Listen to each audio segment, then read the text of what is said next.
Chiefs I think lapha yathola 1 million ngidile yami ngoba banginike 10% yami ngathola boma 100,000 kuleyo transfer. Chiefs got one, you were sold for 1 million at that time. Yeah, it was one. Jakithini That was 15 lapho. 14 turning 15. So Cristiano Ronaldo nje then shayisana naye ngeyifuba emaphasejini. Ola kuna Solskjaer.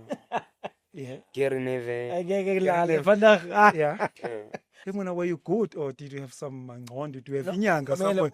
How did you pull it off? I mean, most of the players they can't get secure a trial inyana. Kai. When you deal in Europe nje. No, Khotman ezinye izinto zenzeka ngumusa kaNkulunkulu Khotman. I understand. Good day and a warm welcome to Sports Geek with Sibonelo Ngcobo and Lebo Ditlhake. oh yes, so this is the sports show where anything and everything that is a sports related goes. If you happen to be watching us for the first time, please do not forget to do the honorable thing. Please subscribe, like, comment, and even better, share this episode. Like they always say, make the circle bigger.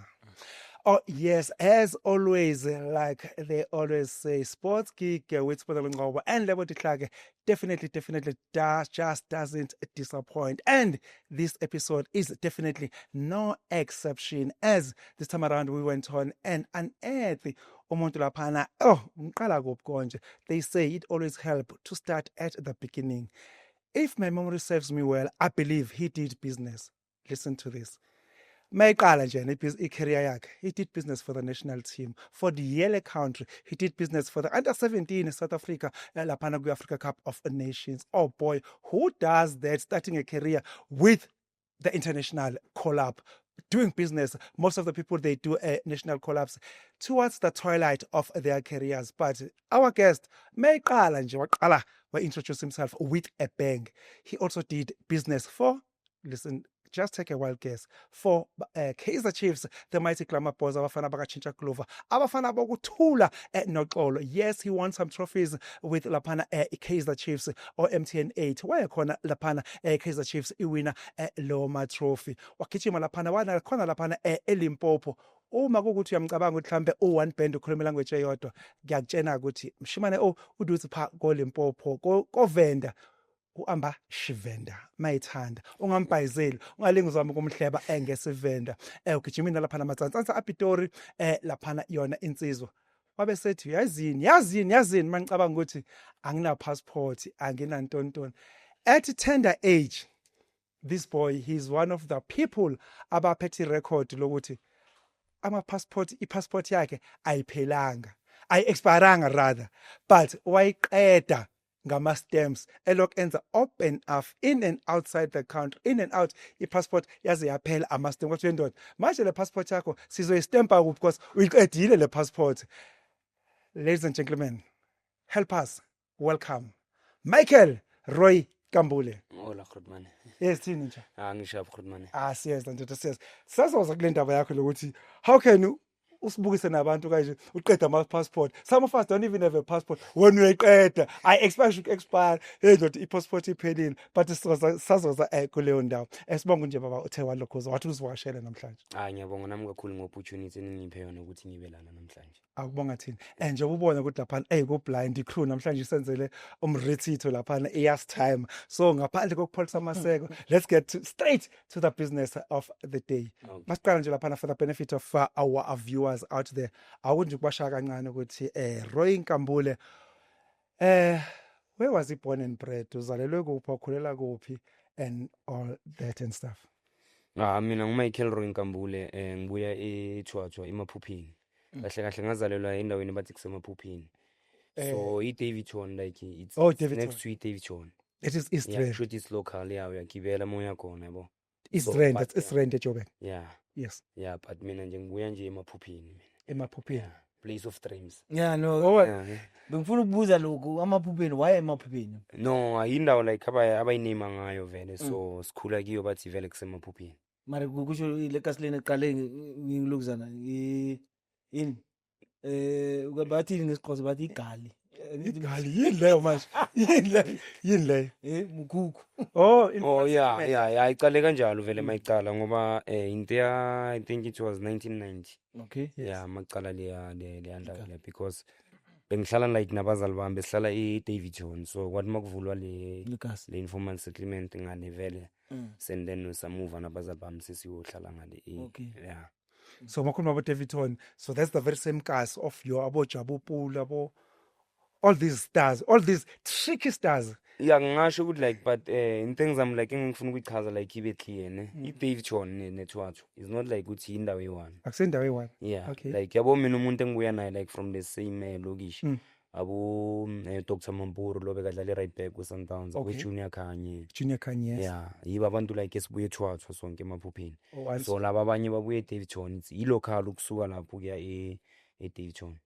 Something like 10 rand. Oskapi Malatsi, Aboskapi Malatsi, Jabu ababuya Pool, bona eDavidton, Davidton. thina sibuya eThwathu. I think nabo Paul Ndlanye or something. Opoleni yabo Nhlanhla Kupeka. Katlapek is also from the East Rand. Yeah, ubuya na eDavidton. Maningi list. Sure. Clement Mazibu abaningi. Oh, okay. List yeah. Ngiyabaphayo. Humphrey Mlwane. Oh, Humphrey Mlwane, okay. EN Kalapan. Batsing Atubamba. Yeah. Sibeka ukuthi i-list. At least is Squad. Davidton ke squad esamzansi list. Yeah. Okay, awusitshela njengoba iyaziwa laphana e-East Rand, njengoba sesibalile laphana i-list of ama-stars aqhama khona laphana e-East Rand, njengoba sesishilo obani oJabu Pule, oJunior Khanye, oSkapi Malatsi, abo-Roy Nkambule.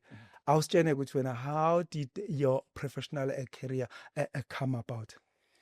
Mina yonke into yami iqale because I remember one time I was playing for a team eKasi bathi Brazil. So eKasi bekunenye team bathi Home Sweepers.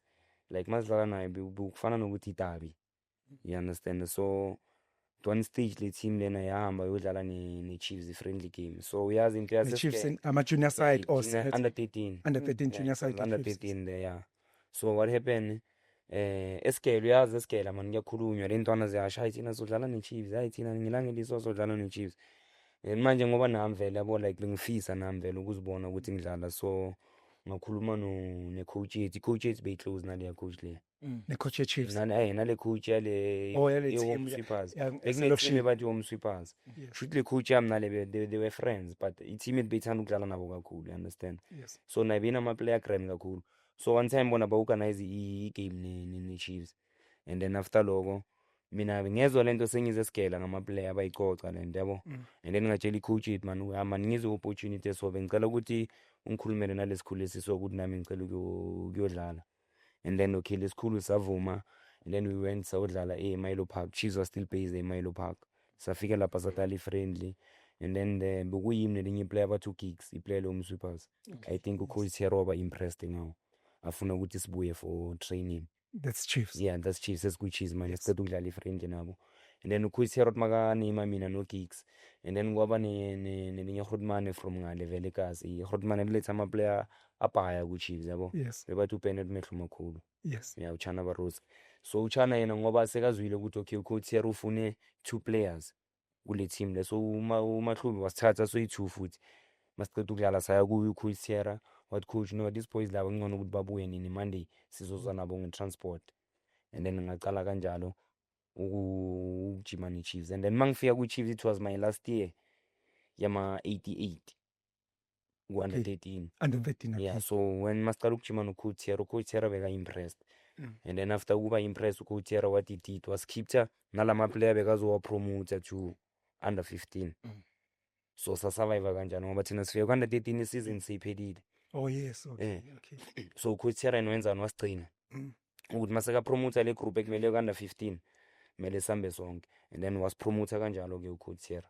Nangena kuyona i-development ye-Chiefs. I-development sesiya kuphi manje sesiya ku under 15 angisho sidlale nabi friendly wasayina bekafuna ukusign but umnyaka bongasasivumeli for under 13 because the age group yetenda yama 88 bese isuka mela ipromote ku coach Ace beyisintsweleni Iya ku under 14. under 15. It was under 15, under 13, under 15. Under 13, Yeah, 15. yeah. Manje iskela wise ufuna grade band. Iskele lapha bengisese ku grade I think it was iskele ngikhumbula kahle but bengisese I think it was grade 8. Grade 8 I think. Primary. Like grade 8 which is a Start start of a Start secondary. Or secondary. Yeah. The time Start class. 6. Yeah, I think yeah, Start yeah, 6. yeah, Standard 6 there was one. Okay. yeah. Ngifuna uyazi why ngikhuluma kanjeni. Ngibheke i-career kaRoy it wasn't too much ngapha eMzansi kakhulu. Yeah. Because of that's why ngifuna ukuthi thola age wise no is matured. Uyawuza the way ukhuluma ngakhona he was matured from an early age. Yeah. You understand? So your twilight meaning ubukhona ukubonela fair. Yeah. Angeze uyanthola. Hey. Ubukhona ukubonela fair because of for you to think yini ingayenze umuntu masithi umuntu udobo. You understand? Akunamuntu ongayicabanga right ukuthi why mari ukuhlanganisa le coach nale coach ukuthi man Is aligned. You understand? It shows At that tender maturity age. At that tender age. Enze ngibuza ukuthi ubufunda standard bani or grade angisho na lento ye standard ne grade ayi Yinto eshayayo man. Hayi nami ngivurivasha. Hayi this grades versus standard. I vele ufaka isigelo uyayibona. Yeah no ungaqhubeka nje yami. So enkathi ufika then I believe you said that you were handed over to uMabheka Phazi njengesambane, that is Ace Ntsweleng, that is go under 15. Yeah. And then how did that pan out? Okay, into yelenzakala kuthezi mama masipromote lapho siya ku coach Ace ke. Masifika ku coach Ace funny enough ke mina kulama player la bengasi player bel registered. Kulawa like lawa mayimbo wa registered ku under 13 esamba nawo. Okay, masifika first session yami coach Ace naye wangibiza na first session aqeda ukungibukela. Angibuza. Yeah, kusho like uyangibuza ukuthi endod unubuya pho nwazi ibhola kanje so yabo. And then ke ngamtshela ngathi mina ngibuye endaweni so from lapho ke ngoba uqala kwami ke ukudlalela ilontuza ke under 15 yeah. Ngasikhathi ugijima striker midfield. Ngi midfielder vele. Wire sifantuka af. Yeah. So thubamba. Yeah, lapho bengisesena kuma 13 and then samuva saya in because we train in Milo Park ngisho. Yes. We moved to a St. Barnabas College. Yes. Yeah, and then we St. Barnabas College. Okay, that's when ke ucoach Isa azange asicoach kakhulu, and then I was coached by ucoach Nsiye. Sema PK under 15 yeah. And then sahamba sodlala, there was a tournament in Northern Ireland. That's Orca overseas. Yeah, in Northern Ireland. Under 15 sahamba lapho ke ngocoach Nsiye. The Chiefs the Chiefs yeah, under 15. Yes. So the tournament in Milk Cup. Then satmasifika ku Milk Cup then sadlala the tournament and then ngabona isinye scout from Manchester. It was an old man from Manchester but Frank Lord. Yabo. Okay, he was interested game well after. Okay, there's Manchester City, there's Manchester United. Manchester United. So United as in Manchester United. Yeah, as in Manchester United. Okay. Yeah. And then okay Manchester United okay sakhuluma after okay masadlala tournament sesele because which is besambe nenye manager yethu beka representa lapha vele I was thinking very bamlethele for interview so and then wakhuluma nale out ba change in terms of our contacts na everything. This Manchester United guy. Yeah. And then we came back from go Milk Cup. Mangifika la South Africa and then I got another invite. Ukuthi Manchester yakufuna mele uze ngoSeptember. We invited Manchester United. So How many months? Kahle awukafiki ku Chiefs fani one.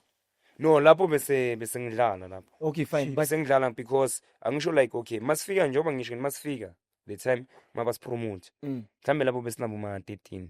Okay. When we go there okay siya lapha sejima no coach Ace.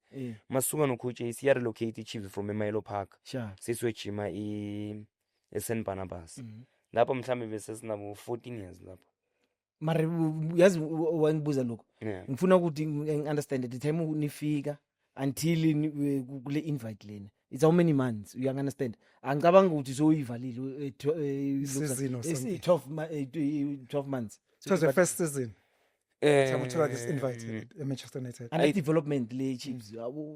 So hleli 12 months. Ukuthi nje into yeah yona I think bese ngihleli 12 months. Yeah bese ngihleli. Yeah bese ngihleli 12 months because I remember bese ngidlalile nama league games ku coach Nsiye yeah. Oh. Yeah ngaleyo season leyo vele ile sizohamba ngayo sizoya Northern Ireland. Yeah.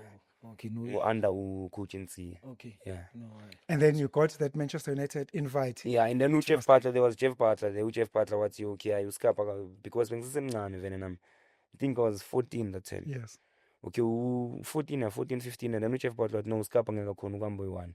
And then there was a guy from me who recommend Jeff Butler, but plan mabas utash from Caslam and I wait David John. Nina Chiefs. Yes, na Chiefs na. Okay, and bekadlala bekangishiya nga 2 years yena. He's much older than me na. So ngahamba naye. And then we train in September. Sa train, so you chew and then sabuya it was school holidays sabuya December futhi I got another invite lapho ke sengibuyela ngi-1 lapha lapha Same same Manchester United se-Manchester United Iban. yeah sengibuyela At 15 yeah 15 yeah So mabakubiza mangiya ku-Manchester ngisesena 14 ngizoyenza 15 bengakabi nayo like i-15 Yes. straight mara uya ku-development invite Manchester yakho. yeah invite yami Yaku- ne-academy yeah Oh, okay. yeah so bakubiza kwesibili manje bathi indoda zwakala like the second collab manje yeah sebangibiza manje sebangibiza ngi-1 ke manje ku-second collab okay ngabuyela futhi second collab and then ngatraina nakhona it was December I remember when it was December ngatraina la kule yabuya khona ngathi mangiceda ukutraina khona ngabamba i-meeting khona nabo no-Alex Ferguson ayithi ukuthi ngathethwa i-head of academy ngaya ofisini se-Alex Ferguson about meeting the service. sesihleli kanje Okay, I believe that time there were no abo Zumba bengakafiki nabo so by saying about meeting no Alex Ferguson you mean face to face yana? yeah face to face uhleli ngapha kuhlelele la uthi le head of development No, sika. Sir Alex Ferguson. Wahlala naye under one roof yeah under one kuse-ofisini lakhe sihleli with his glasses on ibuko like everything. yeah like bangitshela Hey bana. hey Mona liyaloya lunazi. Kodwa amazi la. How can one meeting no Alex Ferguson really now? no it's because like yabona munga-check into za-Europe like i-setup yakhona like it's different to South Africa. la in South Africa because in South Africa you can find ukuthi bathi-chiefs i-trainer lena find ama-office ukuthi akwenye indawo but when you go to Europe leya ndawo leya like i-Carrington there's offices la kunendawo la kutrainer khona i-Manchester but bayuza one kitchen because if you mufika lapha when you go mhlawumbe uzodla for i-breakfast even trainer almost ngesikhathi esiwani ne-first team you are likely ukuthi wabona ama-player we-first team it's not like ukuthi indawo ebhayo ukuthi mhlawumbe umuntu makumele umbone kumele ugibele like we-train i-first team trainer ne-reserve everything yabo is surrounded lapha e-Carrington.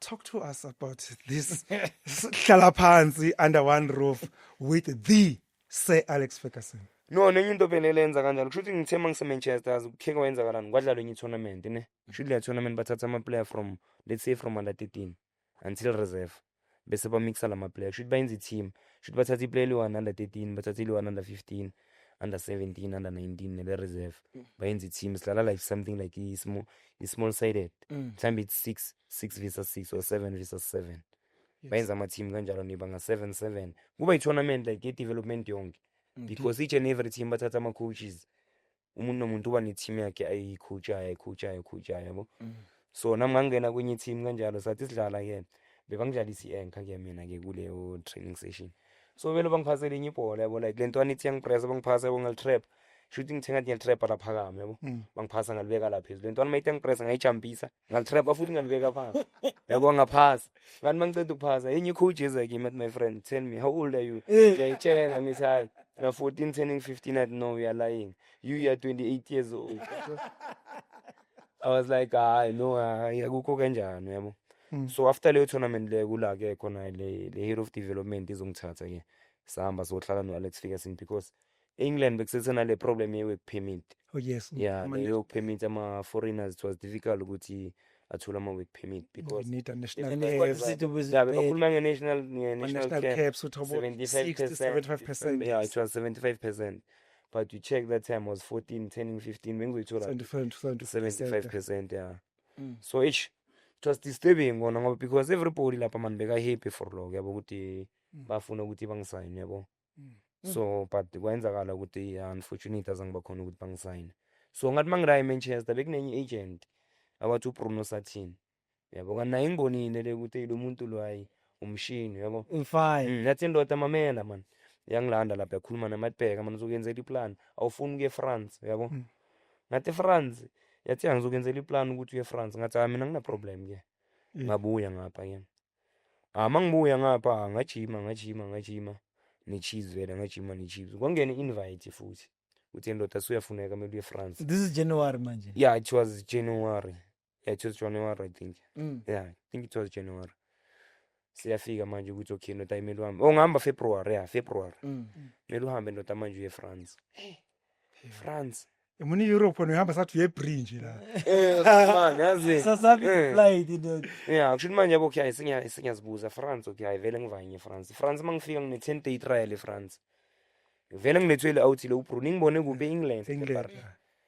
vele mara na it's a French guy yabo yase France la out le okay ama ngifike eFrance okay ngicene ngivana nobani ngivayina Groot Mandam nge-invite yakhona bengivana Groot Mandam mangifike eFrance ngine 10 day trial ku 10 day trial kushuthi ngilanga loku stream mina ngijima nabo labantu reserve yakhona iyadlala i-friendly game ngalelanga loku stream ngihamba ngiyodlala i-friendly game mangiceda ukudlala after leyo game leyo sengiyaqala futhi sekuphelile bandoda wona ngeke sisakhuluma masekenza ama negotiations sekufonela iChiefs ngapha ekhaya sengikhishela ama contract manje ukuthi kumele ngisayina ama contract France la la France bafanele iChiefs manje bafonela iChiefs manje ukuthi bangithatha sengihamba ngiya ku doctor ngiyenza ama medical lapha bongichecka like ukuthi yonke into yami igrand angihlushwa ama injury nani yabo how many years no amadolo bokucheck 15 lapha 15 yeah 14-15 lapha yeah so yabona manje sebaqala manje sebangisayina sebafonela uBobby ngapha sebakhuluma manje sekunama okay la majita lawo sewayenzana sebafuna unginike i-contract on the spot ukuthi awona mele usayine manje banginike i-contract engine Groot Mandam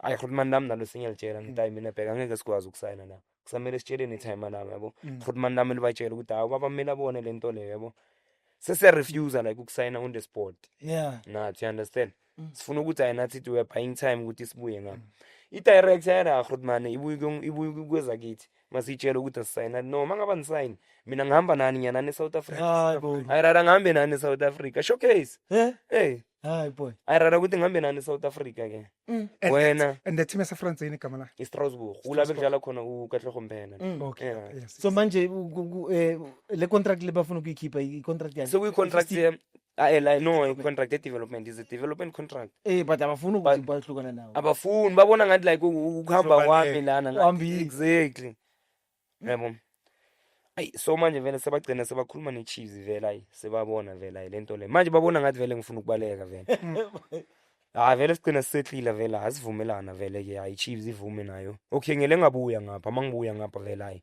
kwasehlilwa yonke into vele banginikeza i-contract yami sebangisendela sengila eSouth Africa ingesi-French nange-English and then I was happy because okay Chiefs I think lapha yathola 1 million ngidile yami ngoba banginike i-10% yami ngathola boma 100,000 kuleyo transfer. Chiefs got one, you were sold for 1 million at that time. Yeah, it was 1 million. Because that was 15 lap 14 turning 15. 14 turning 15. Yeah. You were sold for a million. A million, yeah, because I remember mangithole 10% yami it was 100,000. 100,000. Yeah.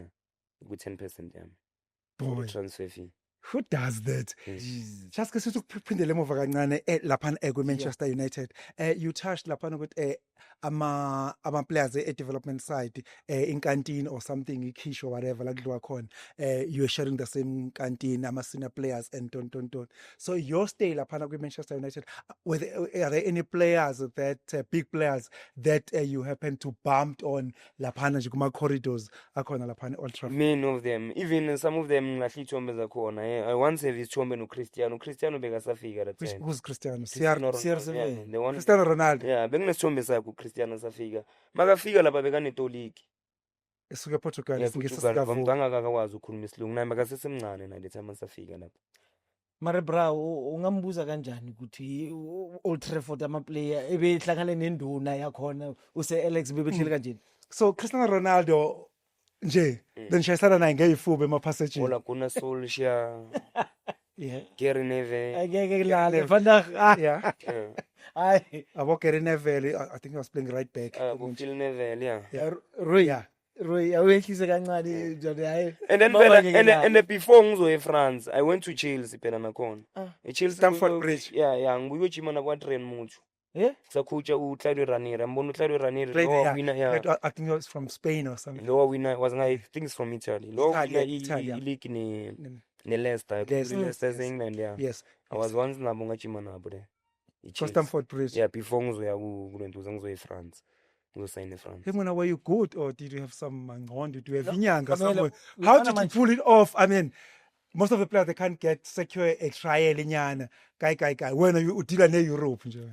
No, Grootman, ezinye izinto zenzeka ngumusa kaNkulunkulu, Grootman. I understand. Don't forget that Sports Geek with Sibonelo Ngcobo and Lebo Dihlake is proudly brought to you by Dihlake Construction and Plant Hire, so as Dihlake Cash Loans. And don't forget, if your bank balance is not bank balancing too well, to give them a call on 073-956-8647. And lapana monazo lapana eating was a construction and plant hire, lapana tinga about TLP, Vaterkan, excavators, you name it, you know exactly what to do. Always give them a call on the very same number, which is 073-956-8647. While you're still watching a Sports Geek with Sibonelo Ngcobo, don't forget to subscribe, like, comment, and even better, share the link. Make the circle bigger. And it's not like imatter ukuthi uNtswemba or kanjani, because masingakhuluma ngobuNtswemba about the talent. I've seen more talented guys than mina. Abangadlalanga, like, you understand? So that's why ngisho ezinye izinto umusa kaNkulunkulu, Grootman. Fana nokuthi ningaya nonke esigela nifunde niphase nonke, mara khona lo one uzoba special bamfune ngapha nangapha. So I think it will be something like that, Grootman. Uyabona ngibuyela earlier manje the time sisaqala. Uyakhumbula ngithini? Yes, Roy, you are very special. Uyakhumbula? absolutely special. Yeah. Super mega special. Exactly, because of it earmarks the difference that you can see things from far. You understand? You could see from far or mangahlangana nale coach lena. Ukuthi nje anibeke kule platform because of this burning sense within him. Yeah, you get my point. And then everything was flourishing. He's matured at an early age.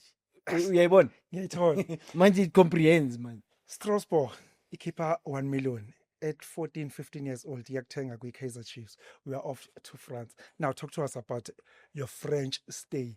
Asiqale lapha before siqhubeka nesi-French. Awusitshela ukuthi awusibingele ukuthi ngiyajabula ukuba lana kwi-Sports Geek namhlanje. Awubethe ka-French ukuthi uthini nje mosho njalo ukuthi ngiyajabula. Usasikhumbula? Je suis content pour. Ngiyakhala.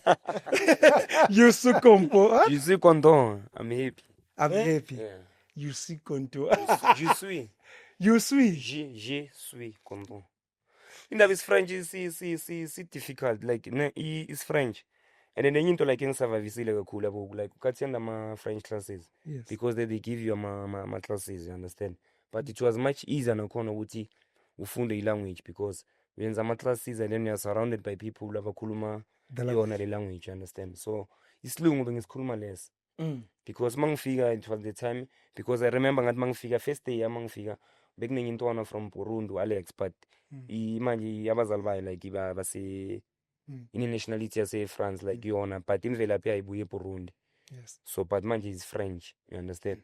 So na ngathi mangifika first time yami wanginika incwadi a translator from English to French. But for me it was useless ngoba egcineni awazi ukupronounce, we cannot pronounce that thing, you understand? Awuna translator umuntu ohamba naye. Angina translate. Angina translate. Kulabe difficult khona ke. Another enye friend mawufuna ukubuza ukuthi uba igama lakho uthini ngesifrent? Komanchuta pen. Ziyakhala. Komanchuta pen. Ziyakhala. Komanchuta pen. Ziyakhala ke. Ngiyazi. Hayi. Okay, enye into engiyaziyo ngama French laphana when it comes to ama language, I know there's a big fight between ama French nama Ngisi. So how was your njengoba usho ukuthi wena wawungemnandi from the word eqaleni nges-French. So how difficult was it? Did you experience any ill treatment because you ubungemnandi nges-French eqaleni? Yeah, into engibonile ukuthi everywhere you go man, nazi lawo indawo nendawo lawo yakhona, whether la eMzansi, whether kuphi yabo, like mufika eteamini, team neteam ufika uzothola vele inabantu babo vele aba-snacks, whether you like it or not, because I remember nami mangisafika yabo le ntwana mufika like first time zakubuza udlala iphi position, yebo, like zifila njengabantu abajabulile, kuba ngathi bakujabulele kanti yabo mabakhuluma babona but lo udlala position yakho uzothatha iposition yakho, you understand? Yeah, so into ezikanjalo, but nami ngithe ngathi masengicala masengiba fluent bese ngibona ukuthi ibehavior yabo laba njengoba kuso laba bayenza so kushuthi vele bebahlala baso, you understand? So yibo ubunzima bakhona ke lokho ke. So how long did you stay in France? Ngihlale 3 years I think. Yeah. So years. wadlala, and then eventually, I believe at some stage, then you eventually came back to South Africa. Just talk to us about the transition with why did you leave Europe and then and came back to Mzansi? Okay, because mangifike eFrance, everything it was fine, yabo. Yonke into beyigrime Grootman. Nami bengihiphi ukuba la, yabo, okay. But izinto zicale kuphi kuma okay ngele ngalindi work permit ngoba nakhona ngibuye uyolinda work permit yami uma 6 months phela. Ngingadlali, you understand? Okay, and then what happened? Azangikhona ukudlala ni under 16. Yes. And then azangikhona because I was waiting for work permit yami. It's under 15 ngisoloko ngilinde. Ngibe phela ngilindile mhlambe 8 months, 6 to 8 months. Ngingadlali. That's for the whole year. Yeah, ngiyatrain. You understand? So after lokho ke ngithenga mase ngicala bangisa bangipromote ngaya ku under 18. Oh, before bazongipromote. Mangisese ku under 15 ngingadlali. Shuthi kwelo kwaphela isizini, makuzoqala isizini entsha. Le coach le yangisayina bebathi uJake. Bayinika ukuthi coach i-first team. Yangilanda nge-pre-season ngazodlala ne-first team. Wow. Yeah, from under 15. Hayibo. Yeah, ngilanda. Yeah, ngale. Sidlala friendly game nenye team yaseGermany. Everything maphepha ngale bakhuluma ngami lapho namba nginika no number 10. Game yakhona France. eFrance. Shuthi game yakhona ngathi mangiceda ukuyidlala after leyo game leyo. Angisho mina was supposed to play ne-under 16 kahle. Development. Yeah, bekumele ngidlale ne-under 16. So ngathi mina mase ngisuka after ukudlala leyo game, leyo friendly game, azange ngisabuya ngayenza i-pre-season ne-reserve. At the age of 15 sengenza ne-reserve. Oh no Lord. Sengenza i-pre-season. It's on 16 no. Yeah, singinabo 15 16. Sengenza i-pre-season ne-reserve manje. France. eFrance. Sisigibela amabhayisikili lapha shaya Pre-season. ne-reserve side lapho. And then isikhathi mase soloko siya isikhathi, okay, solo ngiku-reserve, okay, ku-reserve angidlali, bangithatha bathi okay hamba ku-under 18. Under 18 mangifika, okay ngiyadlala, ngiyaqala nama-game, ngiyadlala, ngiyakora, ngiyenzani. It was fine, okay. And then inkinga icala kuphi futhi, icala ngalento leyo. Yabona lento ama-player, phela ama-player complain, ama-player akusukuthi into yala ekhaya kuphela. Ama-player mongadlala ya complain, yabo. Like ucala kwami nje ngokuthi nje vele ngifuna ukuthi ngithi ngifuna ukubuya ekhaya, icale lapho inkinga. Mase ngicala ngingasadlali. Frustrated. Eish bese ngifrustrated kakhulu man. So waqala ukuthi Yeah, sengiyezwa manje, sengishaya homesick manje, uyayibona lento leyo. Yeah. So eventually did you eventually pull that one off ukubuyela la eMzansi? Yeah, I'm the one engiyenzile lo because Initiator. angisho wenzakalani mangise France before ngizobuya la. Phela ngike ngabuya ngeloan ku-SuperSport. Mangizodlala i-SuperSport phela ngeza ngeloan, it's not like it was a permanent deal. Who was the coach of France. SuperSport at the time? Okay, i-coach When you came back for the loan with SuperSport, who was the coach coach? uPitso. Pitso Mosimane. Pitso Mosimane, but mina ngilanda ubani uStan. Stan Ulanda Matthews. uStan Matthews uza eFrance bekafuna ukuzoyenza le deal leyo. Remember le deal eSuperSport nali yase-Holland team Feyenoord. Yes. Ngikhumbula la deal. Yes, I remember. Naye bekafuna ukuyenza i-partnership enjalo like eFrance. So ama-French man labantu laba ba-racist laba man ngenye indlela. So bekafuna ukuphula i-deal enjalo yabo ukuthi i-SuperSport nale ne-Strasbourg babe ne-partnership. Partnership, yes. So bena bekafuna uKatlego ngeloan angadlali. Hey. So wena wabona ukuthi okay, sengisale ngifaka uSkapi kule package. Ngisale ngibathatha. Have a combo yona. Yeah, kube combo. Osenza ikhombo vele. Nabuya naye Yeah, la Pitori. sabuya la ePitori. Angeza mina la ku-SuperSport ngadlala 6 months. Ngiselonile. And then back to France. Ngabuyele eFrance, yeah. Manje mawubuya Mangibuyele eFrance njengoba ngisho ukuthi kula uqala bese kucala le inkinga khona bengingasadlali kakhulu, ngingasaenjoy kakhulu. Mayi ngoba noBobby angisho ngathi mango SuperSport sadlala neChiefs friendly ePitori. uBobby wathi kimi yini lento engiyenza. SuperSport ne-Chiefs. Yeah. Mdlali friendly. Yeah. Okay. Wangibuza ukuthi yini lento engiyenzayo, ngambuza ukuthi ngani, wathi ndoda singakukhulisa kanje sikambisa mobuye ukuyele ku-SuperSport, wami ubuye ungabuyele ekhaya yabo. Chiefs, yes. So nami vela hayi lento leyo ngathi mangihamba ngibuyele eFrance, ama sengibona le ngingasadlali ngamfonela uBobby.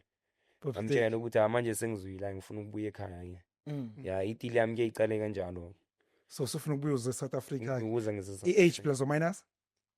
Mhlawumbe was 18. 18, okay. Yeah, 18 So because yes, okay. yeah, ngifikela ngathi 19, yeah, was 19 mangifika ngapha. Yeah.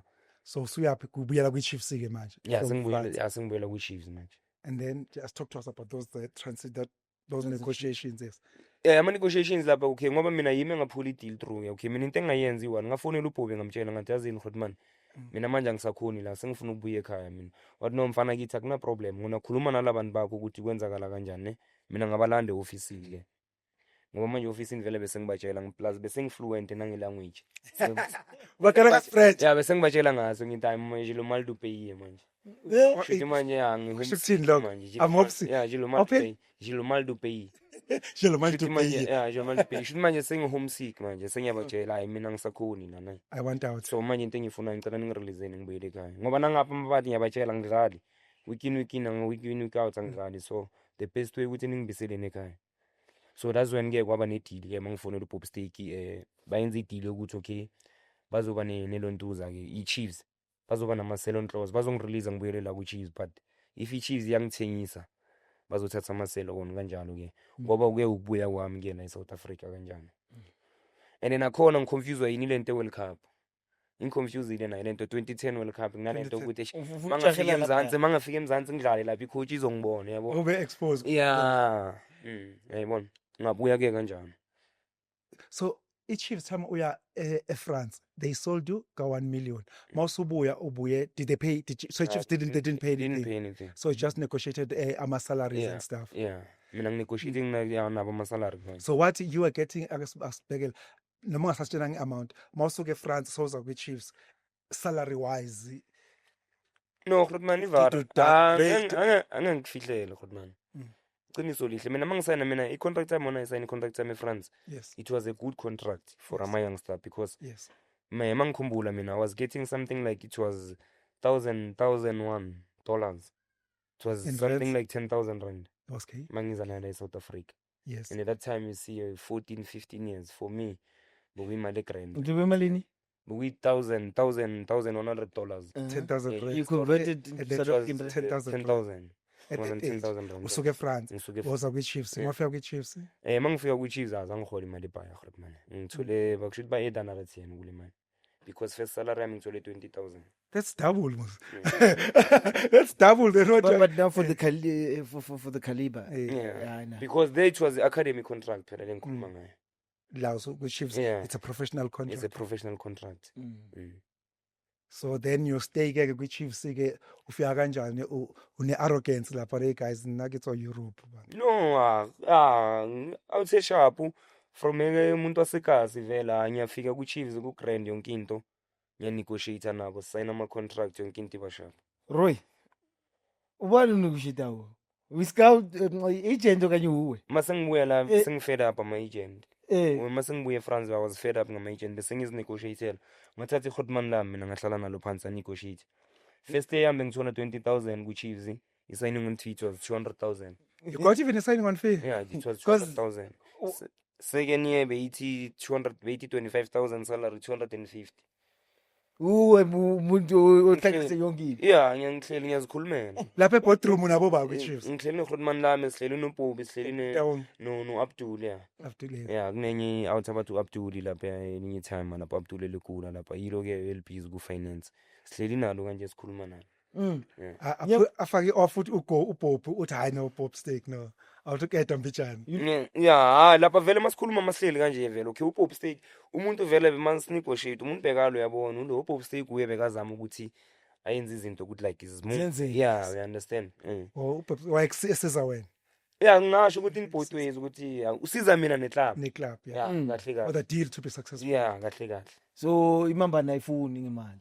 imamba nayifuni imali umuntu imali so no but mina ngendlela engibone ngayo mangithe ngiyayibheka ngalento lena like it's a strategy man yeah it's a strategy because angisebenzele one company is like sisebenzela one company so 3 obvious makumele phuma imali khona uwane kumele abe stubborn even nanoma abantu bafuna ukukhipha imali khona lo uzodlala ngathi athi hayi man hayi so uAbdul yana bekuleyo type muthi ayicela imali so no bese uBob no Abdul man it's fine I think it's fine if you can give him this one so yayibona so when you came back with Chiefs who was the coach and just to sibalele now some of the players who were there with Chiefs at that time when you came back mina mangifika ngifike vele kusasena senior players akwatazwane Thabo Muki besadla Sean Bartlett yeah besadlala yeah ngifika kuSeril Nzama Jimmy Tau goalkeeper wabo bokukhune kusikhulu Tumeneng and the coach who bokumushini was senior to cry yeah Wena ufike kusasenzima. yeah Yo. And ngabe 19. Yeah, bengina-19 mangifika. And vele i-age ayithanda vele umushini. Yeah, yena into I-age ayithanda yeah. lama 19 abizana Ama-chickens, ama-chickens. yeah. Ama-chickens. Yeah. Ababiza ama-chickens. Yeah, chickens. I-age ayithanda vele Yeah. umushini. So how was your stay go Chiefs? Like bekugrand yonke into godu man until izinto zafall apart yabo. Yeah, because at one stage like uyazi impilo besiphila man suke Europe like impilo yethu like into engayisho nga impilo yethu like we're not coaching impilo like good like empilweni Ama you know life right to skills. survive life skills. Those are ama basic about the life skill because uyabo uyakhula nje uyahamba eFrance uthola imali engange 10,000 like you just shout that man as long as uthenga icruise endlini ubona ngathi yonke into isharp you understand like awazi ukuthi like imali yafuneka imali efuna ukuprotect phela imali kumele wazi and then enye into like ezangisafundiswa yona namanje lento isazofundisa ama player ba yabo like asifundiswanga ukuthi imali kumele uyenze ukuthi kusebenzele thina sinalento ukuthi amazwork hard ukuthi kanti when you have money you must make your money ukuthi kusebenzele khot man True. Yes. you understand so thina sinalento ukuthi hayi imali uwe kumele usebenze kanzima no you must make your money ukuthi uyenze ukuthi yona ikusebenzele ngaphandle kokuthi wena you understand so into ezinjalo zange sizifunda uthola imali njenge signing on fee nangabe yabona uthola umuntu athi thenga indlu uyayibona na ufuna indlu ufuna uzibona ukuthi amanginendlu ubona ngathi ungcono like ukumanage leyo mali ukumanage lezo zinto awazi anything about that you understand As long as because ngibe nendlu indlu khe ngisakhona ukubhadala like kube nomuntu ozokunceda ukuthi okay Roy ngoba ukhona ukubhadala phuma kule ndlu put somebody ya rent kule ndlu you understand let indlu sibhadale yona ngokwayo you understand into ezikanjalo so tezishaya ezama footballers man ezibhaya ngoba uyabona nanoma makuza lento zebhola ama football opportunity esikela sivele sishiye phansi you understand zifuna ukuyolontuza So mawufika laphana kwi-Chiefs ake sixolele laphana kwi-Chiefs ngangeke ngizwe ama-rumor laphana ukuthi since uthe uphume East Rand ngake ngizwe kuthiwa nje abantu base East Rand laphana kwi-Chiefs they were a stage where they were regarded ukuthi nina abafana base East Rand niphethwe nama clever laphana kwi-Chiefs. So how was the relationship and the reception ukuthi especially considering ukuthi uphume East Rand, were there any divisions nibandlululana laphana ama group ngenxa ukuthi this is Soweto, this is East Rand, this is Eastern Cape and KZN and what?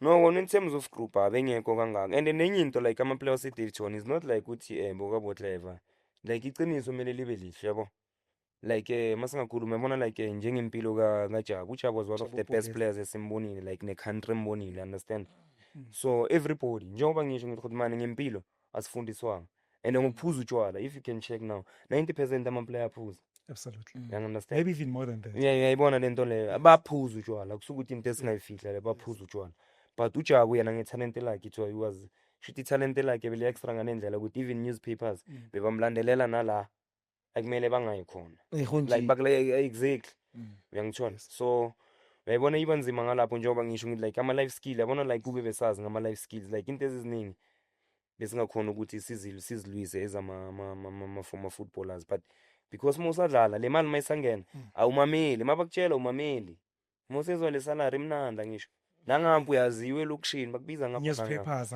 understand umuntu okutshela iqiniso umameli khona yabona mophethe inyuku umuntu ozokutshela amavara angeke ummamela yabona manje singungahamba ungahamba manje uthola iplayer let's say bathi liyaphuza utshwala manje ufike ulitshele like ukuthi ama disadvantages walento le angeke akumamele because makuphela inyanga iyangena isalary uyayibona as long usangena isalary angeke uzibone into ezirong anganandaba nawe umoshela isikhathi nje like uba wena uyangunderstand uzongitshela into eso but makucala izinto masekucala kuvaleka kula ubona khona ukuthi nomuntu bekhuluma iqiniso veka ngitshela iqiniso So co-Chiefs ema-campini, who was your roommate? benginganaye like umuntu straight but umuntu engilala naye kakhulu bokuGerard Skalvik ngike ngalala noKaizer Junior naye kayi-1 but naye Share room ne-boss. yeah ngike ngalala naye kayi-1 wangihlekisa naye ngelinye ilanga ngathi Sky bangisho manje bengidlala i-number 10 ku-under umshini so naye bekadlala as a striker so i-number 10 ne-striker almost similar position because naye sometimes bebanokumbeka as number 10 so bekanaka lento ukuthi hayi Sky wena ke ngilale nawo uzongiloya wena On bangipost. so yeah marena bekalala kakhulu no Geraldsberg yabo ngike ngalala naye uGeraldsberg naye bekalimela angeke ecampini understand Yeah, I know Junior Usbego, they were buddies. yeah like yeah isikhathi eside And if I'm not mistaken, I believe Usbego is a team manager yeah is a team manager Yeah, because since Dala they were close. yeah team manager So lapha ku-Chiefs ake sekhona nje lapho obo-doctor basebehambile lapho ngabe bangasekho bese bengasekho. yeah So la senisele nje Jabu Pule already gone. ngabe kangasekho mina benginabo Cyril Nzama abo David Obua Oh yeah, that ngabo Jonathan Kwati Sean Bartlett Jimmy Tau Atazwane Jose Chorelwa So kulesikhathi leso mawufika lapha yana manje ubuyile under umshini did he give you game time, enough game time for ukuthi wena uzwe nawo ukuthi yeah I was playing? zangithole enough game time yeah ukhuluma iqiniso zangithole enough game time which is okay because umshini lama sengicala khona ukuthi bese ngibambe momentum like because yena kuye ke umshini eteam yakhe bengihlezi ngipresent ke yena wherever bathi kudlala even noma bengingadlali that much but bengihlala ngitravel ku 18 yeah because even amanye ama games la bekathi sekacala ukuthi ufuna ukungidlalisa kula khona sekazohamba khona baletha uVladimir ubani uVerzov ubani Vivi Venezuela so ilapho ya nalapho lamo okay mase kuzofika uVivi nami vele into zami bese zingasahambi kahle okay ngoba kwele kwaba okay ngoba nami one of the senior players okay khona kunomuntu wama senior players okho ngireport officeini ukuthi awusikaphuza ejimini natakiwe yabona from lapho ke so bewuza vele wena ejimini no because into engisho ukuthi okay nanoma bangathi phela manje ngisadlala into engayifihla noma bathi okay ngizile ejimini ngitaki but mina ngikaze ngaye ku disciplinary hearing ye Chiefs angikaze ngaye ukuthi angikaze ngafaywa nomina ubale oplayer le report angazi ukuthi ubani okay ngoba mina bekunelinye time lapha bathu babushweshwe okay nayo ngathi naye une ama relatives kaNkambulo ngathi naye uzalwa kaNkambulo understand so bokuba bekangithanda teamini understand so bekangitshela ukuthi andoda wena nandoda ayi abantu bayakhuluma ngabe into so yabo so ayazi is part of impilo khona man kahle ubopaintwa yeah kahle awukaze wayilukuzana ejimini uvele angikaze ngithi ngifike ejimini bathi ngimanzi ngaloku phela nalapho ukhumbule phela iChiefs akufana la amanye amaclub khona man lapha lapha even lapho uyabona lapha izinto the way izenza ngakhona lapha akufana la amanye amaclub is the way everything professionalism ngakhona yeah. And then at some stage then you eventually left the Chiefs. I believe at some stage you also landed go so Black Leopards. Yeah ngahamba ku Chiefs wayevenda wagcina usevenda that's the edge yeah okay mangihamba ku Chiefs ngibona yeah mangihamba ku Chiefs ngene ngaya was yeah Black Leopards ngicale ngaya eMpumalanga isivutha kusivutha because that's where my Clarence come from yeah mangiyojoina iLeopards yeah ngele ngaya kusivutha okay yeah Scapi there's the cage awusana agent yeje ngiyeke from France sha manje ukuyikhosi and manje uyabona ngiyabheda lana uwe manje ubamba icall ukuthi hey kanibhekele space lapha okay manje okay ku Chiefs okay yazi kwenzakalani mangisese ku Chiefs okay ku Chiefs vele njengoba ngitshela ukuthi okay uBobby wethu one stage uyangitshela ukuthi indoda okay ngafika ejimini lapha mangifika wathi ya wena ndoda iplatinum yakufuna bekuse coach Steve yabo like I was surprised ukuthi okay platinum yangifuna wena uthi kimi mangifika kanti wona wawujimi neplatinum I was like ngizojima kanjani neplatinum because angakezwa from nina abasebenzi bami ngengisukela ngihambe ngiyojima neplatinum mina kumele ningitshele ukuthi kwenzakalani okay kwagcina vele kwaba nalento leza zange ngisagcina ngiya ku platinum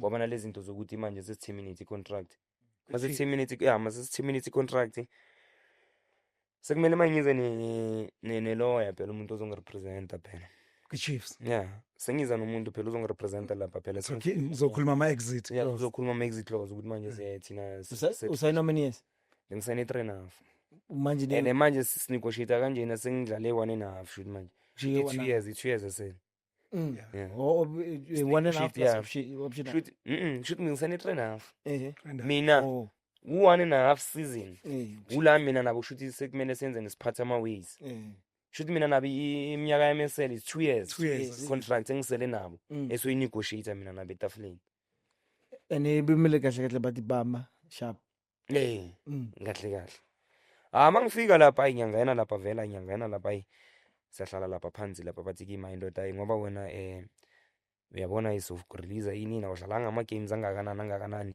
sizokunika 3 months salary ngithi hayi Even salary out of 2 years, 24 months. yeah bazokunika 3 months salary ngathi hayi mina 3 months salary ngeke ngithathe mina ngamane nihlale phansi lana izicabanga ukuthi kanjani mina manje ngiyavanga endlini nizothi masekumele or ngizoza nomuntu ozongirepresent yabo Ubani upopstick ukhona lapha. ukhona lapho uye vele ufuna ukunginika 3 months salary ngiyamtshela hayi mina ngeke ngithathe 3 months salary mina and usase ku 20,000 yeah ngisahola 20 yangi seselapho kusho sengihola 25 lapho 25 so athi 75 hamba khaya Kusazongena i-tax lapha. yebo ngisho yena kahle bekafuna ukunginika 3 months salary ukuthi ngihambe nayo 2075 angithi hayi ngeke ngikhona mina ukuthatha le mali phela i-contract time isesena signing on fees phela i-contract time it was worth 1 point something million when mangibala wonke lama The whole signing on day, fees 3.5. yeah masibala ama signing on fees because bheka is 200 is 250 is 300,000 sha yabona ukuthi lapho lapho impilo sesikumalini lapho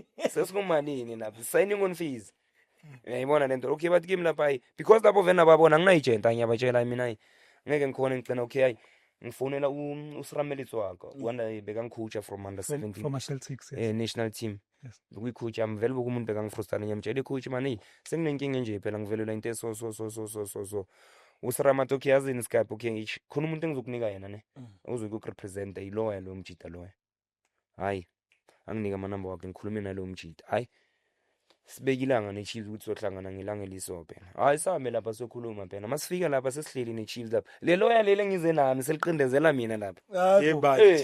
sikangijikela lapha hayi Skype lento iyakubhayina lapha ini ngathi ukuyazini kancane maGrootman hayi kabi ngathi Grootman ngicela ukukhuluma nawe kancane Lawyer. yeah tshela ngicela ukukhuluma nawe kancane mangifika la ngaphandle ithi mamela Grootman la khulumela le contract phela ngizisayinela ngisho ngicela ukuthi ungilinde la ngaphandle ngizokhulumela nalabantu mina hlala la ngaphandle wona kancane mina ngizongena la ngaphakathi manje ngikhulume nalabantu showcase vele ngangena nalabantu sakhuluma lapha sakhuluma hapo stakes ahlulana naye egcineni ngaphuma ne-settlement banginika 250 it was 300 ya 300 anginika 300 yeah emarulwile Without lawyer, without the lawyer, basic guy. ngikhipile angizedezela ngikhipile phuma kancane ngizikhulumela Isikhathi siyasiphikisa lapha ake sizame ukuthi sithi fast forward. Considering that you played for Kaizer Chiefs, so I would like us just to move forward from the yesteryears to now, about 2020, 2025. You played for Kaizer Chiefs. I believe you won some trophies now Kaizer Chiefs. So fast forward for now, Connie, into to zoom in. Surely saying Duana, you grew up, all of us we grew up knowing what the Soweto Derby, Orlando Pirates versus Kaizer Chiefs. It is the biggest thing in as far as not South African football is concerned. African football is concerned at large. Sonke saziku kanjalo. Fast forward to now, about 2022, 2023, 2025. Now there is a discussion in some corridors, in some circles, ukuthi the Soweto Derby has been outstaged by the Mamelodi Sundowns versus the Orlando Pirates fixture. What is your take on that discussion? Yes, Soweto Derby versus the Mamelodi Sundowns versus Mamelodi Sundowns ne Orlando Pirates fixture. abayithathe njengokuthi igame emnandi is the most exciting game ku PSL angeke ithathe istilontuza ispace setup Grootman So it Derby is iDerby noma bangathi Chiefs ifile noma bangathi Pirates ifile iDerby igame divider even the families even endlini nihleli divides you uhleli nencuzo zakho wena uyikhozi lona libakaniya so yabona leyo game lana kuyicompare negame ye-Sundowns ne-Pirates i-Sundowns ne-Pirates igame emnandi ukuthi ungayibukela but when you're talking about the Derby it's a different ball game Grootman.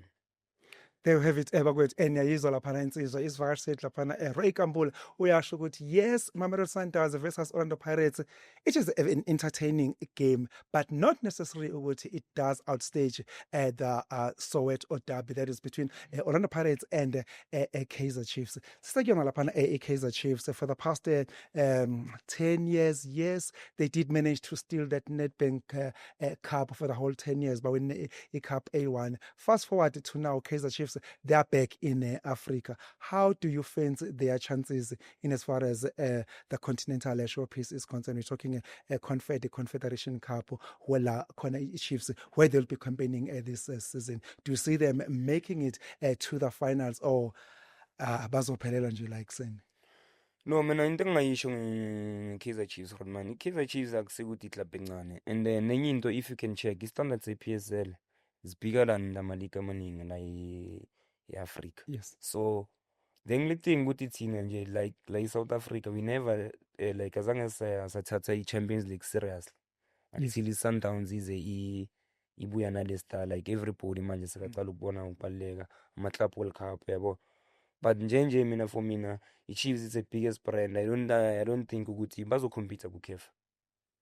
They will compete ku-CAF kahle kahle. I believe banabo Zamalek. So you do expect Kaizer Chiefs to make it to the knockout, your semis and stuff. I do believe. Unless bona mangabe batibona bazozidla bona. But mina for mina checking this team adlala ku-Confederations as much as the Chiefs okay bangaba poor la eMzansi kwamanye but i-Confed na ngithe mangibheka now some of these teams PSL is stronger than these leagues. Other leagues in Africa. Stronger. So surely, like they always say, numbers that do not lie, especially if you look at the national team and see with 80-90% of the national team, it consists of local players. I believe one can definitely agree with your statement, with a PSL is strong and better than the rest of leagues like Africa. Yona mongayichecka Khulumane ngayo yonke into in terms of the stadium, in terms of the support, in terms of imali, in terms of ini, I think is improve kakhulu Khulumane. And nale nto yakubonisa kumanje kubafana we are playing with PSL players competing against the so-called players adlala le kuma top leagues.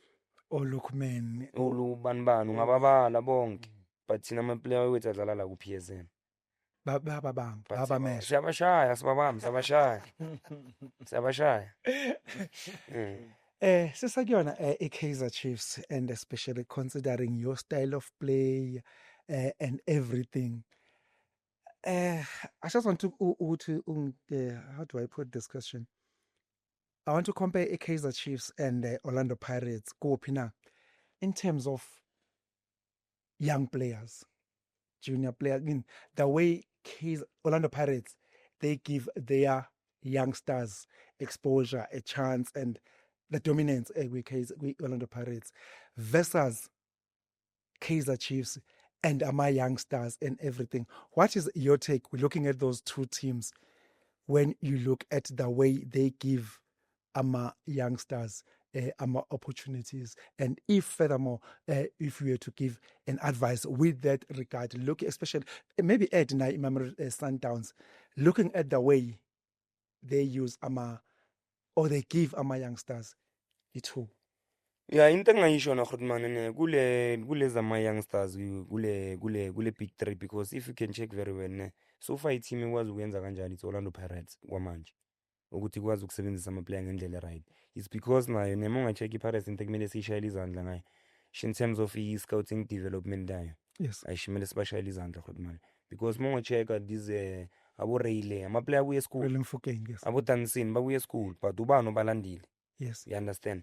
And then nenye into ku Pirates enye into kumele sibonge futhi nange Pirates ne transition yokusebenzisa ama player from development ukuyisa ku senior team the way bayisebenzisa ngakhona kumele sibashayele izandla nalapho Khudman. Even the coaches dawo balethayo for believing kulama youngsters like uRiviere into ayenzile into enkulu for iPirates because uveze ama talent ebesingawazi amaningi. You understand? Whilst on that note, Roy, don't you think his style of play the Pirates, it suits development more than a senior player umuntu 29, 30, 31? Yazi mina mangichecka iPirates ne Pirates has got a more balanced team compared to Chiefs.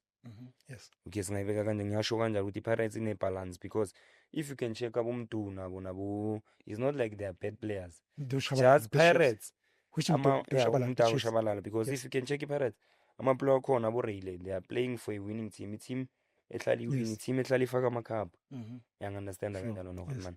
Uthola uRayleigh uqala ku Pirates anangaki ukuyithoma ifethi abantu ngiyayithoma ke ifethi 19 year old uyayithoma ifethi uyakora wenzani.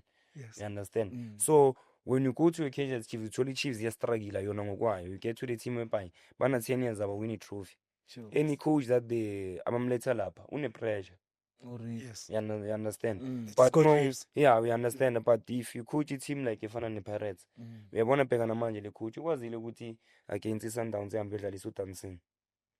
Yeah. Against all odds, abantu bathi kunombule, bathi kunobani, hambe ufaka uDansini. First start yakhe. You understand? Yes. Because already Bashayicrack. sekane confidence, sekanali cup.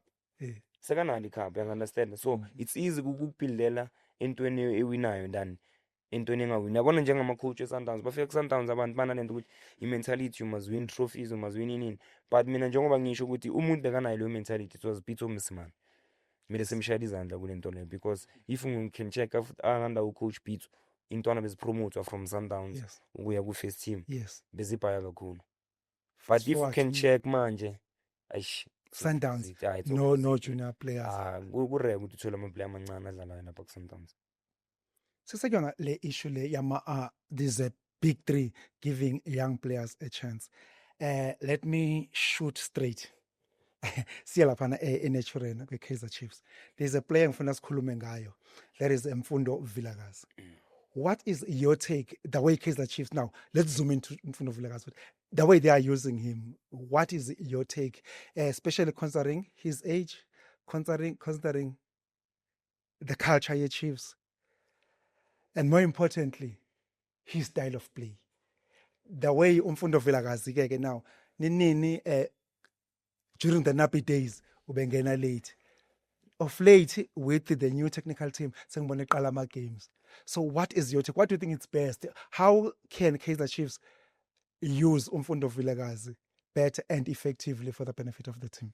Mina ngendlela engimbone ngayo ngishilo nalento last mangikhuluma no-Aka yona lento leyo. Wakhuluma nobani? U-Aka uJunior Khanye. Oh, Junior Khanye, okay. Umfundo ngithi Umfundo is not a winger. Yes. Umfundo is a player kumele unike free role uthi hamba uyozi-enjoya.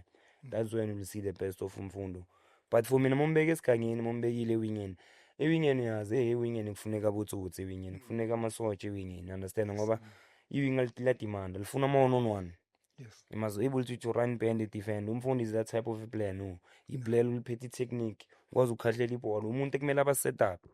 Kahle kahle. Mina for mina was gonna use him as a free role. As a number 10. Yo Lamine Yamal, yo Lionel Messi. Yeah, la number 10. Lento roye khulumayo nami Yes. it was my view. Yes. Intwana doesn't have pace. Doesn't have pace, doesn't have strength. Yeah, That's why kumbheka. But la behind ngalama turning wakhe uzomosha. Eish kunenye emotion. Ngale technique yakhe yokuphasa, ngale technique yakhe yokuphasa. Yes. Yayibona ukwazi ukuphasa uzokwazi ukushutha. Yes. But yabona mo society yabona. Yes. Wasolated like shothi into yakho umozoyenza kumele uvela ngento special njalo uma uvela ngani. That's why ngithi ngale kufuneka amasotsha ngani. Iwani lentwana le ebeshaya izolo. Shabalala. uMadiba. Madiba, yes. Ubuyicabanga kanjani? Istyle sinjani? Yini umlimi Asia? No, it's comfortable. But I think yena Umfundo they must use him more centrally than bamisele isikhathi. Behind the strikers. Yes. Iplayer kumele lihlale lithasha ibhola, iplayer lihlale kumele lichana imali sebholweni izosukumisa ama-supporter we-Chiefs. Na support. Come as a sub or start the match. Mina bengizomcala as a number 10.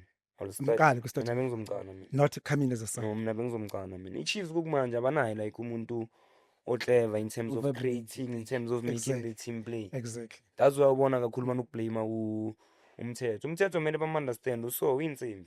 That's Bam-understand yena into azoyenza uzokwinela wonke amabhola. Mina no into ngayisho Roy esikhathi this is still a lot kumele sikhulume yabona.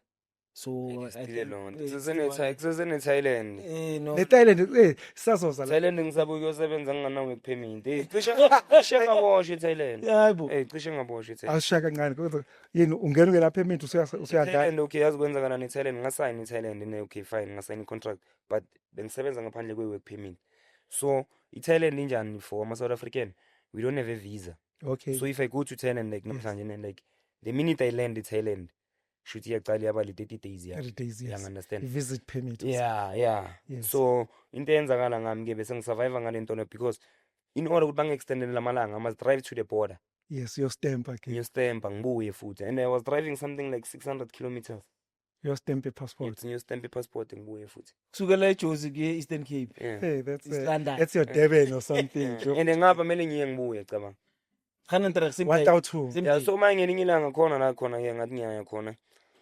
sure yabona Nigeria i-passport yethu it's a green book angisho Yes. icishe ifana ne-Nigerian passport Yes. so ngelinye ilanga ngathi ngifike eborder ngizoyenza zona lento zami and phela ukhumbule mangicross eborder ngibuyela Yes. banginika extra 15 days is not 30 Okay. ngophuma ngeflight Wait, that's when mobuya bakunika 30 days. 30 days oh, so well, bengiphila ngama 15 days for the whole 6 months 15 days ngeborder 15 days ngeborder hayi Roy ngizozibona izinto lapha lesikhathi sesiyasiphikisa before but esivalelisa lapha awusitshene ukuthi uRoy Nkambule njengamanje what are you all about, what are you busy with at the moment nje mawuvuka ekseni uRoy utholakala kuphi wenzani, what are you ama-activities wakho of late? ama-activities wamanje bengibhizi nje manje ney'ntwana ezincane ngalekazi We shikazi emaphupheni Maphupheni Yeah, Eastern side, yeah, okay. Eastern side yeah Yes. yeah izintwana bengibhizi nazo nangapha ngenza lento ye-analyst no-junior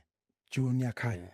Oh nisebenza naye lokho ni-analyze naye. Yeah, bese nenye into futhi ngapha ma ile nto zami zama-masters bezidlala eRasandini eGarden Village ama-masters Yes.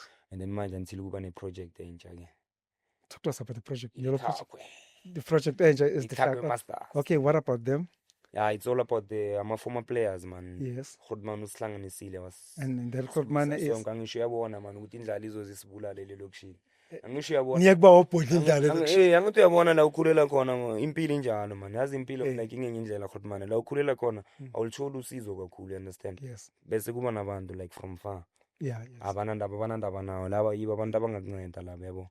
So I think la project ukuthi man buyise wonke ama-former player man uyazi after football impilo Godman inzima. Yeah, inzima. Man inzima kakhulu Godman. So that recruit man uyinwenzeni uhlanganisa ithi kwenzakalani? No, uhlangise it's former players. Former players, Yeah, yes. ama-former players ekwadlala Yes. PSL nani. Yes. Ukuthi sibe together sizama ukuthi sibuyise impilo yethu. Onvula ithi manje as ama-former players. Yeah, as ama-former players. And that team ibizwa? Dihlakwe Masters. Lihlakwe Masters. And where are you guys based? Sibase the Boxback, Chime Boxback. East Rand. Yeah, sine clubhouse mara Springs. Nale clubhouse. Sinzima. Yeah, umunati. Ungangitshela ukuthi sinzima. Umunati mos. Sinzima. Umunati mos. Sinzima basazobona hayi. And namanje abantu bangayichecka like ku social media sikhona nakhona. That's the Lihlakwe Masters. Yeah, Lihlakwe Masters. Social media ikhona, people if they want to follow ama-games wenu sindlala kuphi and stuff. Basilandele lapha basubscribe no-subscribe kulento zethu sikhona Godman. Kuyo yonke into basilandele basifollow.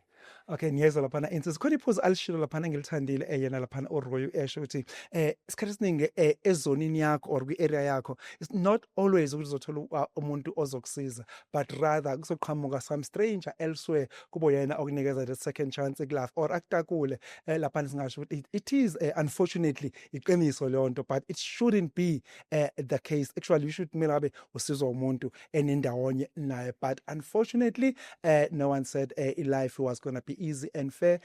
Abantu mina ngabe ibona bakusizayo abaseduze nawe not all the time ukuthi bakwenza bakutakula bakufisela izinto ezinhle uthola usizo elsewhere from a stranger esisuka kwenye indawo yamanye amazwi laphana ngizwe yona insizwa laphana isivakashi sethu laphana Roy Nkambule esho ethi laphana uthe batakulwa insizwa laphana lebo wakwazi ukuthi laphana athe majoda niye kuba obhodla indlala nazi izinto awube monati nginikeze the second chance in life njengoba ebasho ukuthi laphana everybody does deserve a second chance in life.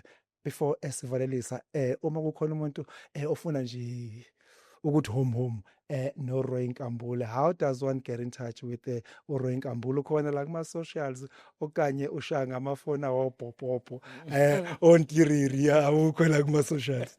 Ngikhona ku-Facebook kuphela kwamanje ku-Facebook mara ngikho mningi ngaleyo ndlela ngisilize ziphosta mlibe zenza mlibe mara ngikhona ku-Facebook. Ubani khona?